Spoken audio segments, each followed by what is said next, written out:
Глобалдык климаттык өзгөрүүлөрдүн белгилери дүйнөнүн башка өлкөлөрүндө эле Кыргызстанда да байкалууда. Мөңгүлөрдүн эриши, сел ташкындардын күч алышы учурдагы негизги маселелердин бири. Мындай климаттык өзгөрүүлөрдү алдын алуу үчүн президент Садыр Жапаровдун демилгеси менен Бириккен Улуттар уюму 2022 жылды эл аралык тоолорду туруктуу өнүктүрүү жылы деп жарыялаган. Бул 2002 жылы өткөн биринчи глобалдык Бишкек тоо саммитинин 20 жылдыгын белгилөө максатында демилгеленген. Азыркы күндө эл аралык жана глобалдык жылуулукту 1,5 градуска ашырбай токтотуш керек деген мындай маселе турат да. Анан ошо көп өлкөлөр өзлөрүнө мындай милдеттеме алып атат. Былтыркы жылы президент Глазгого барганда ошо биздин өзүбүздүн милдетибизди ачык айтып келди, ал жерде жарыялап. Биз 2030 жылга чейин ошо жанагы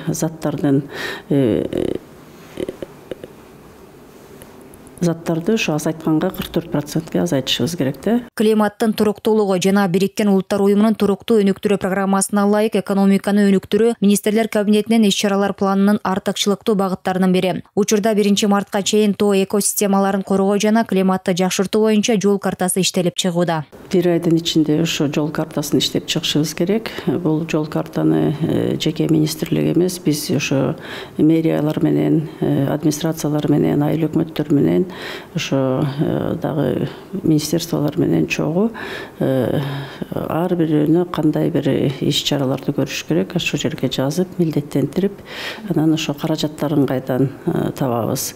Биздин министрликтин астында Центр климатического финансирования деген бар.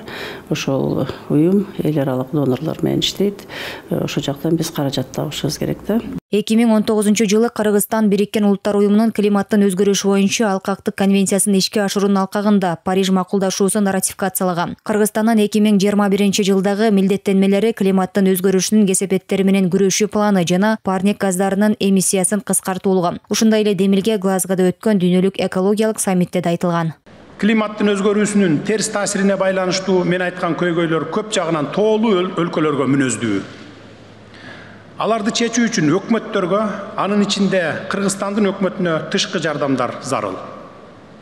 Буга байланыштуу биз Глазгонун чечимдерине муктаж, өнүгүп келе жаткан тоолуу өлкөлөр үчүн өзүнчө максаттуу каржылоону сунуштайбыз.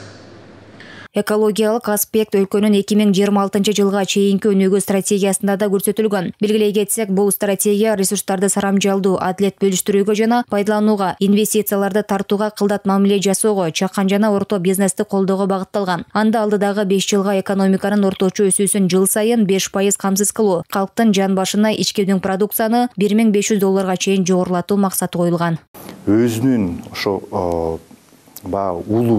уулуу заттарды чыгаруун төмөндөтөбүз деген максат койгон. Ошол милдетти аткарганга бир план түзүп чыккан. Ошол план боюнча 30 жылга чейин биз ошол уулуу заттарды чыгарганга 16% кыскартышыбыз керек. Ал эми экологдор тоолордун экосистемасын коргоо Кыргызстан үчүн мааниси чоң экенин айтат. Себеби Советтер Союзунун Илимдер академиясы 1940-70 жылдары Борбор Азиядагы мөңгү системасын изилдеп, 1976 жылы 22 токтомдон турган мөңгүлөрдүн каталогун жарыялаган. Анда Кыргызстандагы мөңгүлөрдүн жалпы аянты 8076 чарчы чакырым деп көрсөтүлгөн. Каталог 2013 жылдан кийин гана жаңыланып, соңку 50 жылда мөңгүлөрдүн аянты 16-17% кыскарып кеткени белгилүү болгон. Чоң көрсөткүч. Себеби деген бул азыркы дүйнө жүзүндө болуп жаткан климаттын өзгөрүүсүнүн таасири, себеби деген температура, ушул жылдык температуранын орточосу ушу жылдан жылга өсүп жатат. Ал деген ошол мөңгүлөрдүн эрүүп кетүүсүнө негизги өлгөшүүлөр болуп атат.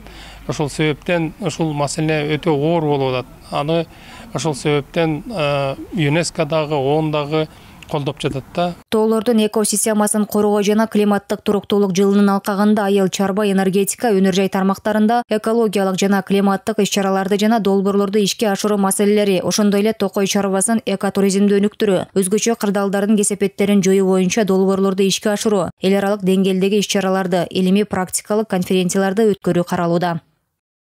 Жазгүл Мадинова, Азамат Иманов, 5 канал.